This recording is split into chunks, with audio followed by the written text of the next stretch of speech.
In the last video, we have learned how we can download and connect to DSP. In this video, we will be learning about the basic features and basic programming of Keyer software. Let's jump to the laptop screen. So this is our Erthpot software. In the Erthpot software, let's see what options we have. First, we have file. When I click on file, we have the option to open, save as, and exit. Open if you have made a file offline, you can open it from here. Save as, if you want to save your configuration file, you can save it from here. Then we have exit to exit the software. Then we have setting option. When I click on the setting option, we get center control, device settings, and panel configuration.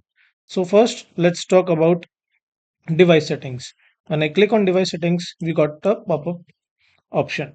In pop-up option, we have first user management, where you can create multiple users, just like admin and user, and give them the option for admin and user. Then we have device management, in which you can rename the unit and reboot it. Then we have network option. From here, you can change the IP address of the device. Then we have serial. For this is the setting of serial port for 232 and 485. Then we have scene. In scene, you can create multiple presets and which can be recalled from this section. Then we have USB option. Then we have camera tracking. In camera tracking, you can enable look at me feature with RS232 enabled camera. Then we have GPIOs. This is the setting of GPIO in the setting. Now let's talk about center control. Center control is very useful when you want to get the commands to control this device from third-party device. To control this device from third-party device, it can be done in two ways, over serial and over IP. If you are doing on serial, you have to connect the third-party controller on the serial port, and you have to take care that thing that both the devices are on same baud rate. You have to take care of that thing that both the devices are on same baud rate. Then let's see how we can generate a command. Let's say I want a command where I can mute the input channels. So in type I have to select input, in action I have to select mute setting. So as soon as I select mute setting, I get here input. If you just want to mute input 1, this is your input 1 command for muting.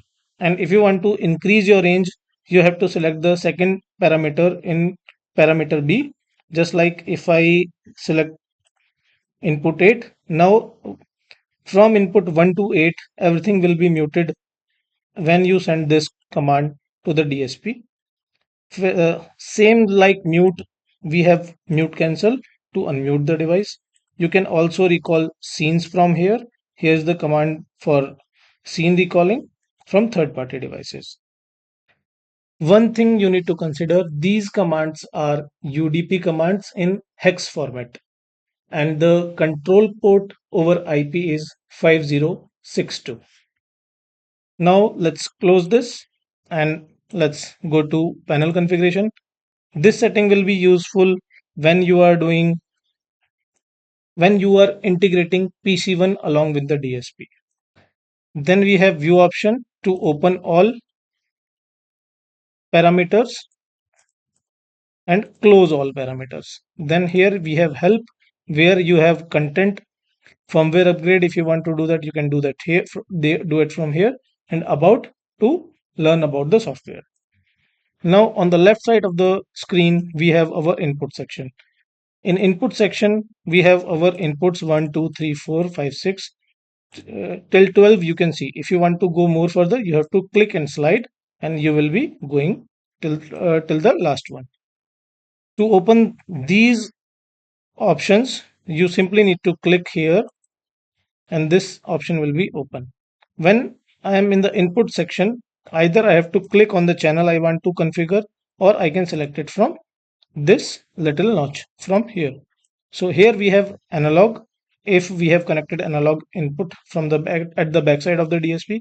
If we want to generate a tone from the DSP like pink noise, sine noise, or white noise, we can also select test tone.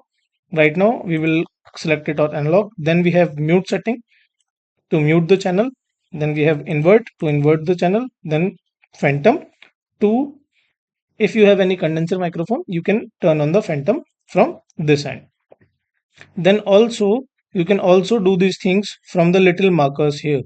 You can see it is said M. This is for the muting the channel. P is for phantom power. Then we have sensitivity. This will be your input gain.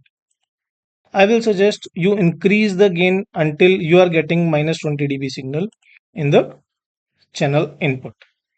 So this was our input. Then we have expander to expand your audio, EQ if you want to do a EQ to your input channel, then compressor if you want to use compressor properties, then you have auto gain control, which by using auto gain it can automatically manage your input gain and make it uniform. Then you have automatic mixer and ducker. Here we have automatic gain sharing mixer and a gating auto mixer. We can toggle it from here. For the ducker we have this window. Then we have our algorithms. First is AFC, second is AEC, then ANS.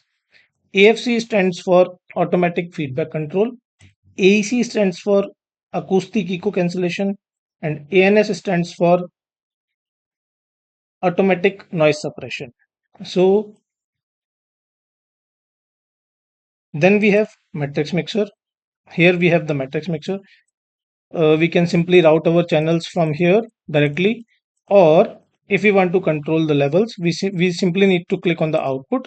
Here we can control the level, whichever level we want to control. Then we have delay option from here, then crossover, then EQ, limiter, and output, mute, and invert option. And here we have USB volume input and USB volume output level controls. So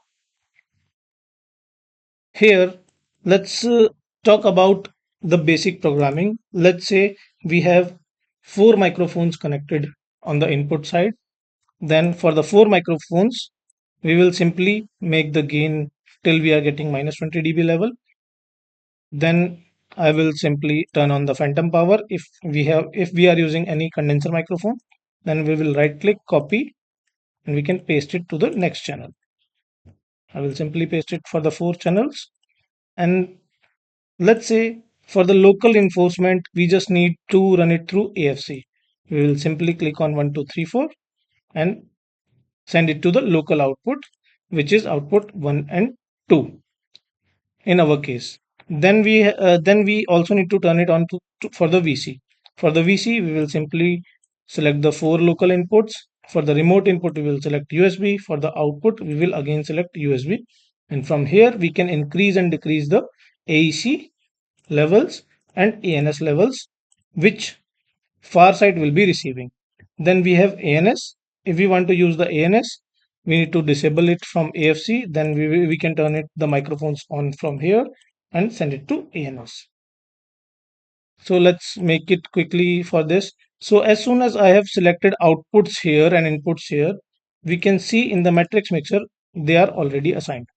Now we have to assign the output USB outputs. For USB outputs, either we can select it from here and it will be automatically turned on, or if we don't want to send it through algorithm, we can directly turn them on by clicking here. So now my USB is turned on to output 1 and 2, and these green markers means our AFC is working on these four inputs and sending it to output 2, and these blue ones means our four inputs are going through AEC algorithms and sending it to the USB output. So this was kind of a basic programming for the device. In the next video, we will be learning about the advanced programming features and third-party controls. Thank you.